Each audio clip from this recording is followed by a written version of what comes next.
पहला थिस्सलुनीकियों 4 उसकी 3 से 5 आयत, उसको हिंदी और इंग्लिश की एम्प्लीफाइड बाइबल, जिसका मतलब है वो बाइबल जहां पर एक्सप्लेन करके वर्स को लिखा होता है। एम्प्लीफाइड बाइबल से उस 3rd आयत को पढ़ेंगे और हिंदी में पढ़ेंगे। उसमें लिखा क्योंकि परमेश्वर की इच्छा यह है कि तुम पवित्र बनो, अर्थात व्यभिचार से बचे रहो। इंग्लिश में लिखा, for this is the will of God that you should be consecrated, separated and set apart for pure and holy living, that you should abstain and shrink from all sexual vice। परमेश्वर ने कहा कि ये खुदाबंद की इच्छा है कि तुम कॉन्सिक्रेटेड, जिस तरह से पुराने नियम में याजकों को उनको अभिषेक कर दिया जाता था और फिर वो याजक अलगताई की जिंदगी जीते थे। महायाजकों को जब अभिषेक किया जाता था तो उनको ये अधिकार नहीं था कि वो चाहे उनका कितना भी करीबी मर जाए उसकी लोथ को छुएं या वहां पर अपने कपड़ों को उखाड़ें या फाड़ें या अपने बालों को बिखार कर रोएं।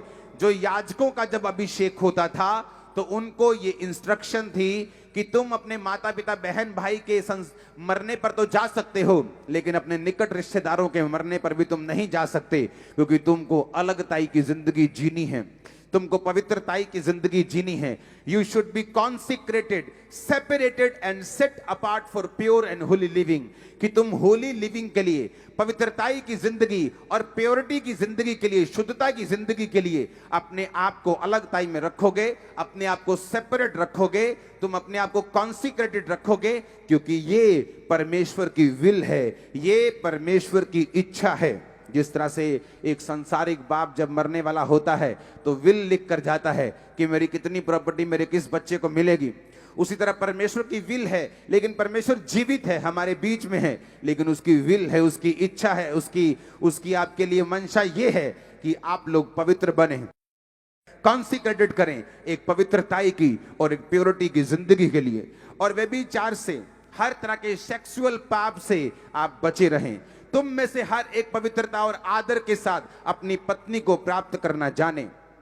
उसमें लिखा, जब हम 5 आयत को पढ़ते हैं, और ये काम अभिलाषा से नहीं, ना उन जातियों के समान जो परमेश्वर को नहीं जानती। पहला कुरिन्थियों 6 उसकी 18 से 20 आयत में लिखा, व्यभिचार से बचे रहो, जितने अन्य पाप मनुष्य करता है वह देह के बाहर हैं, परंतु व्यभिचार करने वाला अपनी ही देह के विरुद्ध पाप करता है। क्या तुम नहीं जानते तुम्हारी देह पवित्र आत्मा का घर है जो तुम में बसा हुआ है। बाइबल कहती है जब तुम वेश्या के साथ एक तन होते हो, जब तुम उसके साथ सोते हो तुम एक हो जाते हो। बाइबल कहती है हर तरह का पाप तुम्हारी देह से बाहर है, लेकिन व्यभिचार करने वाला अपने शरीर के विरुद्ध, अपनी बॉडी के विरुद्ध, अपने अंगों के विरुद्ध पाप करता है, क्योंकि तुम्हारा शरीर पवित्र आत्मा के रहने का स्थान है, तुम्हारा शरीर पवित्र आत्मा का घर है, क्योंकि वो तुम में बसा हुआ है। बाइबल कहती है कि अपनी पत्नी के अलावा अगर तुम शादीशुदा हो, तुम किसी के साथ भी, चाहे वो तुम्हारी एंगेजमेंट हुई हो, चाहे वो तुम्हारी कोई भी हो, तुम सेक्सुअल रिलेशनशिप नहीं रख सकते, तुम्हें पवित्रताई में ही रहना होगा, क्योंकि ये परमेश्वर की इच्छा है कि तुम अलगताई में सेपरेटेड, सेट अपार्ट, प्योर, शुद्धता और होली लिविंग के लिए, पवित्रताई की जिंदगी के लिए तुम रह सको। बाइबल कहती है व्यभिचार करने वाला व्यक्ति ये ऐसा पाप है जो अपने ही शरीर के विरुद्ध किया जाता है। ये एक ऐसा गुनाह है जो गुनाह एक व्यक्ति को गंभीर रूप से बीमार कर सकता है।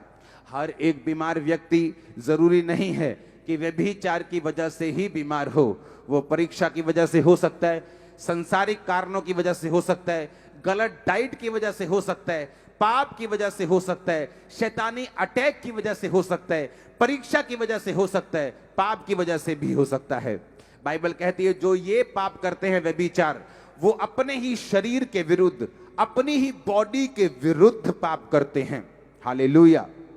व्यभिचार से बचे रहो। पहला कुरिन्थियों 6 उसकी 18, क्योंकि जितने मनुष्य पाप करता है, अन्य पाप, वो देह से बाहर हैं, वो शरीर से बाहर हैं, परंतु व्यभिचार करने वाला अपने ही शरीर के विरुद्ध पाप करता है। बाइबल कहती है पहला थिस्सलुनीकियों 4 उसकी 4 आयत, तुम में से हर एक पवित्रता और आदर के साथ अपनी पत्नी को प्राप्त करना जाने।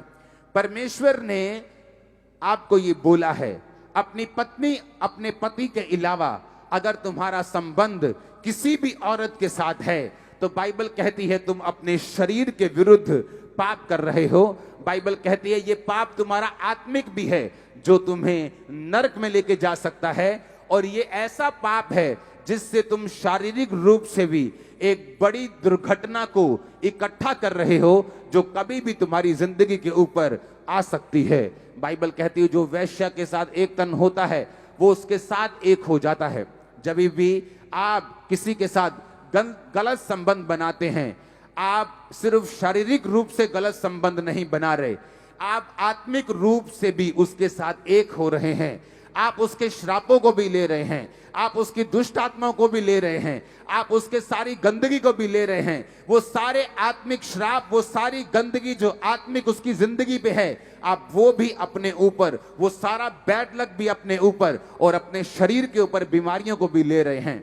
बाइबल कहती है, परमेश्वर ने कहा जितने मनुष्य अन्य पाप करता है वो शरीर से बाहर हैं। आप जानते हैं पाप कई प्रकार के हैं, ऐसे बहुत से पाप हैं जो आपको नरक में नहीं लेके जाते। बाइबल कहती है बहुत से ऐसे पाप हैं जिनका फल मृत्यु नहीं। कुछ पाप ऐसे हैं जो आपको नरक तो नहीं लेके जाते लेकिन उनका असर आपकी जिंदगी पे रहता है। पर कुछ पाप ऐसे हैं जो आपको मौत की ओर लेके जाते हैं, जो आपको आत्मिक मृत्यु की ओर लेके जाते हैं। जब एक व्यक्ति आत्मिक रूप से मर जाता है वो शारीरिक रूप में कभी भी शैतान के बड़े अटैक को कभी भी अपनी जिंदगी पे देख सकता है। कभी भी शैतान उसकी लाइफ पे, उसके फाइनेंस पे अटैक कर सकता है। ऐसे बहुत से लोग हैं जिनकी लाइफ में परमेश्वर ने उसको अच्छे बिजनेस के साथ ब्लेस किया, अच्छी सेवकाइयों के साथ ब्लेस किया। ऐसे लोगों को मैं पर्सनली जानता हूं, एक अच्छी सेवकाइयों के साथ खुदावंद ने उनको ब्लेस किया, लेकिन पाप में गिर गए, व्यभिचार में गिर गए, परमेश्वर से तौबा नहीं की, अपने पहले प्रेम को वापस नहीं लेके आए। परमेश्वर ने कलीसिया को तितर बितर कर दिया, सब कुछ उजाड़ दिया, सब कुछ खराब कर दिया, परिवारों को खत्म कर दिया, सिर्फ इस पाप के कारण। बाइबल कहती जो कोई व्यक्ति इस पाप से बचा रहेगा और मूर्ति पूजा से बचा रहेगा वो एक बड़े गंभीर पापों से बचा रहेगा और वो अपनी साल्वेशन से भी, साल्वेशन के अंदर भी बना रहेगा और परमेश्वर की ब्लेसिंग के अंदर भी बना रहेगा।